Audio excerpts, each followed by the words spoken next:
Welcome to session 60 of the Bible in a Year commentary. If you started this series on the 1st of January, then today should be the 1st of March. Today we'll be looking at Deuteronomy 17 to 20 and Psalm 59.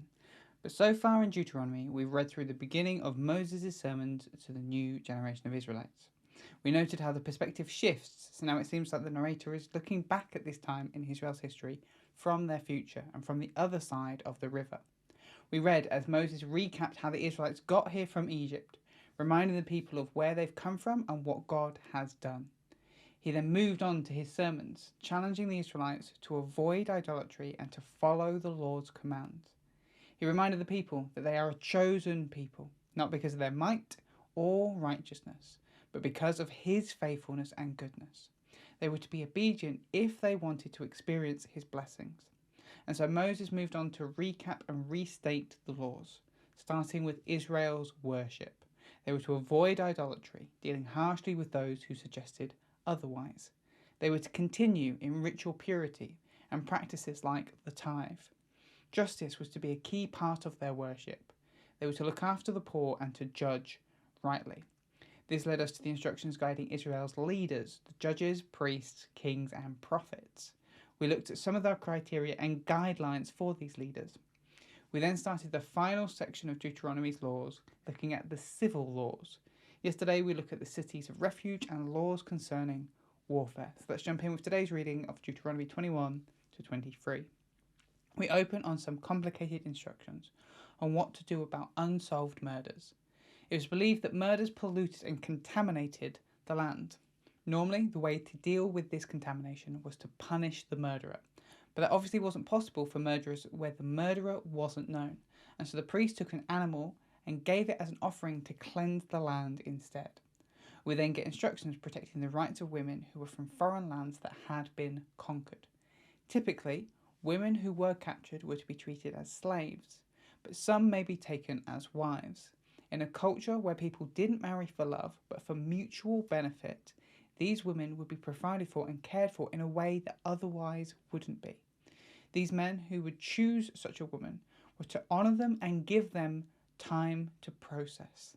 They also couldn't marry these women just so they could sleep with them and then discard them. As always, we do the Bible a disservice when we compare these practices to our modern sensibilities, as to us they must seem barbaric and cruel. Instead, we have to compare them to their cultural counterparts and see that compared to other cultures, there were many rules and guidelines that protected women. The women mentioned here must have been non-Canaanite women, as we've already had many instructions not to intermarry with the Canaanite women. Next are instructions on firstborn sons. If you had multiple wives, you couldn't prefer one son over the other because you loved his mother more. This is followed by some very strict rules for rebellious sons. If a son is particularly rebellious, then his parents had to take him to the elders of the town and to have him stoned. This seems incredibly excessive, but the point is that this son would need to be incredibly rebellious, not just refusing to tidy their room. This was to reinforce the strength of the family unit. Anyone seeking to weaken that had to be removed. Next is a varied collection of rules, from dealing with lost animals, wearing clothes of the opposite sex, health and safety of building railings around your flat roof so people don't fall and die, and more. After that comes a whole collection of rules on sexual immorality. The key focus of these rules is what happened when a man finds his new wife is not a virgin.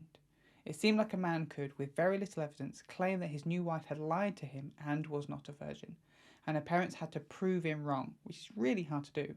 Otherwise, she would be stoned. However, this new rule also fits into all the rules that have come before.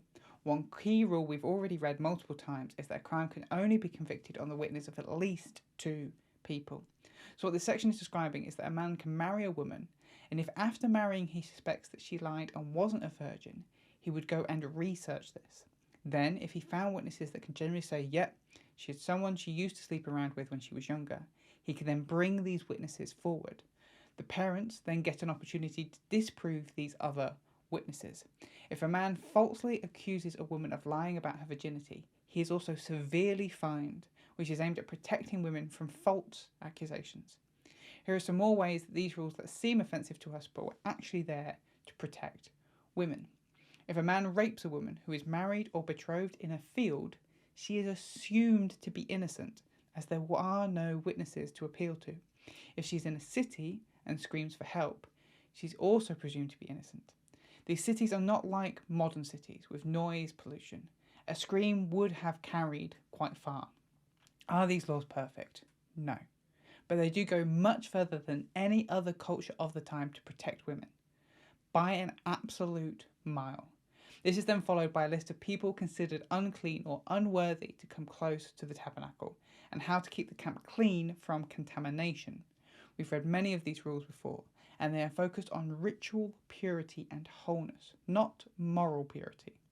Finally, we get a range of other rules from prostitution, lending money, fulfilling vows, and eating from your neighbour's crops. But that's Deuteronomy 21 to 23. Now let's look at Psalm 60.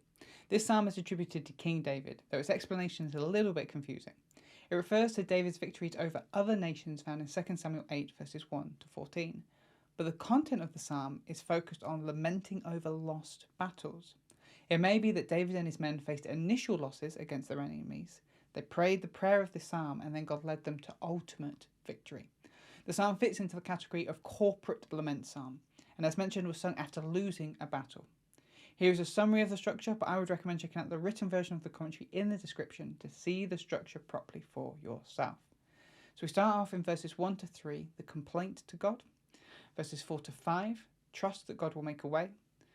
Verses 6 and 9, God then responds, and then verses 10 to 12, request and trust. The psalmist starts complaining that God has rejected them. The psalmist assumes that their loss has been brought about by God. God is the one who broke their defences, who shook the land and tore it open. God forced his people to see this difficulty and deal with it. But despite that, the psalmist is also confident that God has made a way for those who still fear him.